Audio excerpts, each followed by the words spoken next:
नमस्कार दोस्तों, मैं नीरज श्रीवास्तव। आप सभी लोग देख रहे हैं नियो मीडिया।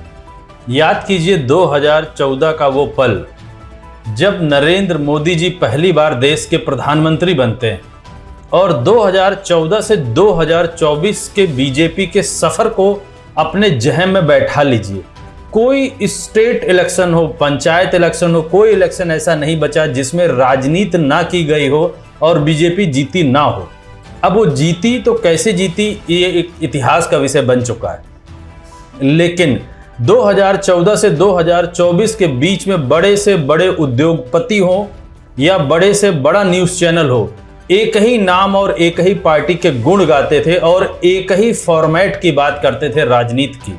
और अगर हम 2014 से पहले भी जाएं, अगर देश की राजनीति जब से शुरू हुई तब से एक ही बात की जाती थी कि राजनीति अगर करनी है तो पैसे की जरूरत जरूर पड़ती, और वो पैसा हमेशा कारपोरेट के थ्रू ही मिलता है या आम आदमियों से टैक्स वसूल करके गवर्नमेंट जो काम करती उसको दिखाकर राजनीति करती। देखा जाए तो राजनीति दो पहियों पर चलने वाली गाड़ी की तरह हो गई। एक तो जहां पे कारपोरेट थे और दूसरी तरफ जहां पे वोटर थे। हर एक आदमी सिर्फ कारपोरेट की बात करता है और आने वाले हर बजट में कारपोरेट के लिए ही ज्यादा से ज्यादा ध्यान दिया जाता है और आम जनता को बचे हुए पैसे का कुछ फायदा मिलता है। सेम इसी तर्ज पर अगर हम देखें तो 2024 के आम बजट में भी यही चीज दर्शाया गया कि जो कुछ भी बजट बना वो सिर्फ दो स्टेट यानी कि अपनी सत्ता संभालने की तैयारी कर रही थी बीजेपी, दूसरी तरफ उन्होंने कारपोरेट के लिए बल्ले बल्ले कर दी।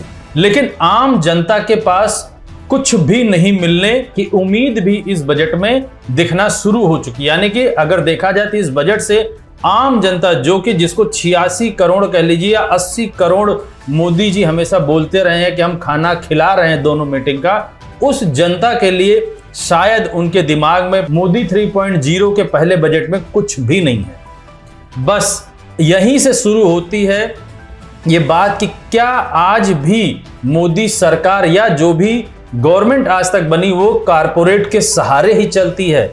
लेकिन अगर 2024 के रिजल्ट को आप देखिए या 2024 के इलेक्शन के 6 महीने पहले से देखिए तो याद कीजिए राहुल गांधी जी हमेशा जो नीचे पायदान पे खड़ा है उस आदमी की बात करते हुए नहीं थकते थे। यानी कि पीडीए, पिछड़ा, दलित और अल्पसंख्यक वर्ग। इन पन्नों को पलटे उससे पहले हमें कुछ साल पहले जाना पड़ेगा जब राहुल गांधी जी ने अपनी पहली यात्रा शुरू की थी, भारत जोड़ो यात्रा।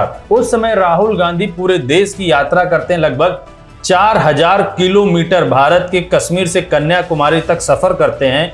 उसके बाद फिर उन्होंने एक दूसरी यात्रा शुरू की जिसको बोला गया भारत जोड़ो न्याय यात्रा। इन दोनों यात्राओं को करने पर कमोवेश ये मान के चलिए कि पूरे देश के एक एक स्टेट में वो पहुंच गए थे। लगभग हर उस जनता से मिले जो रोड पर टहलने वाली थी। यानी कि वो जनता जो वोट करती है, लेकिन वो जनता जिसको गवर्नमेंट कह लीजिए या प्रधानमंत्री कह लीजिए या वित्त मंत्री कह दीजिए, डायरेक्ट वो बेनिफिट नहीं दे पाते, वो सुविधा नहीं दे पाते जो कारपोरेट में बैठे हुए लोगों को मिल जाती। राहुल गांधी जी ने वहीं से राजनीति की एक नई परिभाषा अपने दिमाग में गढ़ना शुरू कर दिया था और उसी तर्ज पे 2024 के इलेक्शन को लड़ने से पहले उन घटक छत्रपों को अपने साथ जोड़ने की कोशिश की जो उनके इस फार्मूले पर अपनी हामी भर रहे थे और उनको ये समझ में आ रहा था कि यही आगे चल के हमारे लिए ये तुरुप का इक्का बनेगा। यानी कि अगर उत्तर प्रदेश को देखें तो पीडीए कहीं ना कहीं जो गरीब जनता की बात की जा रही थी, सर्व समाज की बात की जा रही थी, उसको अखिलेश यादव जी ने भी एक्सेप्ट किया। यही आप महाराष्ट्र कह लीजिए, बंगाल कह लीजिए, हरियाणा कह लीजिए, हर एक जगह राहुल गांधी ने, इवन दो आप साउथ में भी चले जाइए तो राहुल गांधी जी ने हर जगह अपने इस विचार को सबके सामने रखा और लोगों ने हाथों हाथ इस विचार को एक्सेप्ट किया। अगर आप इस बात को ध्यान से समझें तो ये एक तरीके की नई राजनीति थी और ये कांग्रेस के लिए भी नई राजनीति थी। कोई ये कभी नहीं सोचा था कि राहुल गांधी जो कि गांधी फैमिली से आने वाले और कांग्रेस के सर्वे सर्वा इस तरीके की राजनीति को करने में पहल करेंगे, जबकि इस राजनीति को करने के लिए कोई भी पहल नहीं करना चाहता। इसी क्रम में अगर आपको याद हो तो राहुल गांधी जी से एक बार किसी पत्रकार ने पूछा था कि पूरी भारत जोड़ो यात्रा या भारत जोड़ो न्याय यात्रा में उनको क्या समझ में आया, तो उन्होंने यही बात बोली थी, पुराना वाला राहुल गांधी खत्म हो गया, यानी कि अब वो नहीं है, नए राहुल गांधी का जन्म हुआ है। राहुल गांधी आपके दिमाग में है, मैंने मार दिया उसको, वो है ही नहीं, मेरे माइंड में है ही नहीं, गया वो गया। जिस व्यक्ति को आप देख रहे हो वो राहुल गांधी नहीं है, वो आपको दिख रहा है। बात नहीं समझे आप? हिंदू धर्म को पढ़ो, थोड़ा शिव जी को पढ़ो, समझ आ जाएगी बात। ऐसे मत, हैरान मत हो, हैरान मत हो। राहुल गांधी आपके दिमाग में है, मेरे दिमाग में है ही नहीं। राहुल गांधी बीजेपी के दिमाग में है, मेरे दिमाग में है ही नहीं। और ये आज जब एलओपी बनते हैं तो ये भी दिखता है। राहुल गांधी जी ने अपने घर पे जो हरियाणा से, महाराष्ट्र से और अदर स्टेट से आए हुए किसानों को अपने घर यानी कि संसद के अंदर बुलाते हैं, और ये भारत देश के इतिहास में पहली बार होता है कि वो जो हमारे देश के किसान हैं, जिनको डॉक्टर के बाद माना जाता है, यानी कि एक डॉक्टर को भगवान की पदवी दी जाती है, वैसे ही हम किसानों को अन्नदाता की पदवी देते हैं। उनको अपने घर पर बुलाते हैं और उनसे बात करते हैं, बात करने की कोशिश करते हैं कि क्या हमारे देश में किसानों की स्थिति है और कैसे उसके लिए रिफॉर्म लाया जा सकता है। ये वही किसान हैं जिन्होंने इनको वोट किया था 2024 में, इनके मैनिफेस्टो पे कि एमएसपी कानून लागू करवाया जाए। राहुल गांधी जी ने बोला था कि अगर 2024 में इंडिया गठबंधन की सरकार आती है तो निश्चित तौर पर एमएसपी लागू की जाएगी फसलों पर।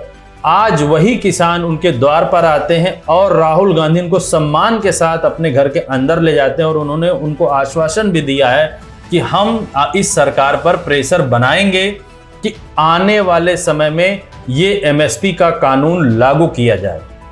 अब बात सिर्फ इसकी नहीं है कि राहुल गांधी जी ने वहां पे लोगों को बुलाया या किसान उनके पास संसद भवन में मिलने आए। बात यह है कि एक ऐसी राजनीति की ओर इंडिया गठबंधन बढ़ रहा है जो कि एनडीए गठबंधन के लिए बहुत बड़ी मुश्किल का सबब हो चुका है।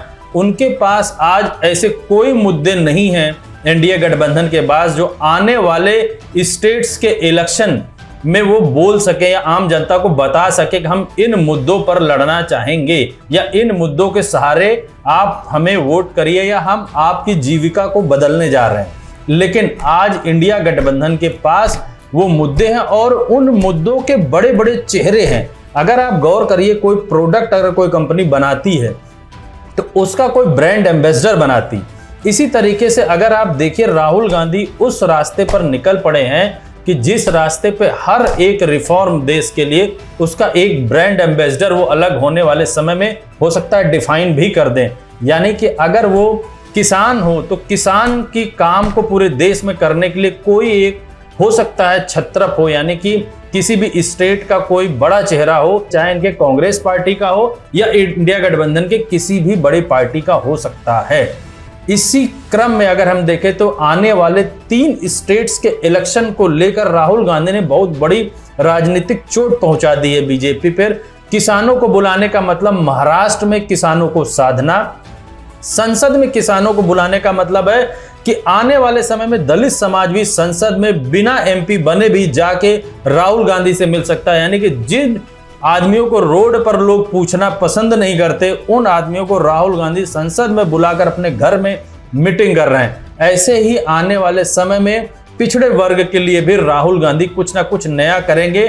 और महाराष्ट्र और हरियाणा ये 2 ऐसे राज्य हैं जहां बीजेपी सत्ता में है, एनडीए गठबंधन सत्ता में है, उसको वो उखाड़ फेंकने की तैयारी कर रहे हैं और इंडिया गठबंधन को लाने की कोशिश कर रहे हैं। इसी क्रम में उन्होंने किसानों को बुलाया है और ये देश को, पूरे हरियाणा को कह लीजिए और महाराष्ट्र को कह लीजिए, इसके साथ साथ देश के सारे स्टेट के आदमियों तक ये मैसेज पहुंचाने की कोशिश की है कि ये आम जनता की सरकार है। और इसका इम्पैक्ट अगर हरियाणा के इलेक्शन में देखेंगे तो लगभग 60 सीटें ऐसी हैं जिस पे डायरेक्ट किसानों का दलितों का, पिछड़े वर्ग का, यानी कि जो वर्ग ऐसा है जिसके बारे में ये सरकार नहीं सोचती है, उसका डायरेक्ट इम्पैक्ट है। लगभग 50-60% वोटर ऐसे हैं जो पिछड़ा, दलित, अल्पसंख्यक वर्ग के हैं। हरियाणा हो या महाराष्ट्र हो, मजबूती के साथ स्टेट में आते हैं तो हम एमएसपी के मुद्दे को मजबूती के साथ केंद्र में रख सकते हैं और उसको कानून बनवाने में आपकी पूरी मदद करेंगे। बस यहीं से बीजेपी सरकार, यानी कि कह लीजिए एनडीए घटक में एक खलबली सी मचती है और लोगों को ये समझ में आ जाता है कि कांग्रेस, इंडिया गठबंधन के सामने अब बीजेपी स्टेट्स हो या किसी भी देश में इलेक्शन हो, उसके पास कोई मुद्दा नहीं है। उनको अब सिर्फ अपने केंद्र की सरकार को बचाए रखना उनकी प्राथमिकता हो गई है, ना कि स्टेट्स में सरकार बनाना। हमारे टीम की पूरी निगाहें लगी रहेंगे कि आने वाले समय में क्या क्या करवटें बदलती है राजनीति। अपने मैं सारे दर्शकों से बोलूंगा कि ज़्यादा से ज़्यादा सब्सक्राइब करें, शेयर करें। धन्यवाद।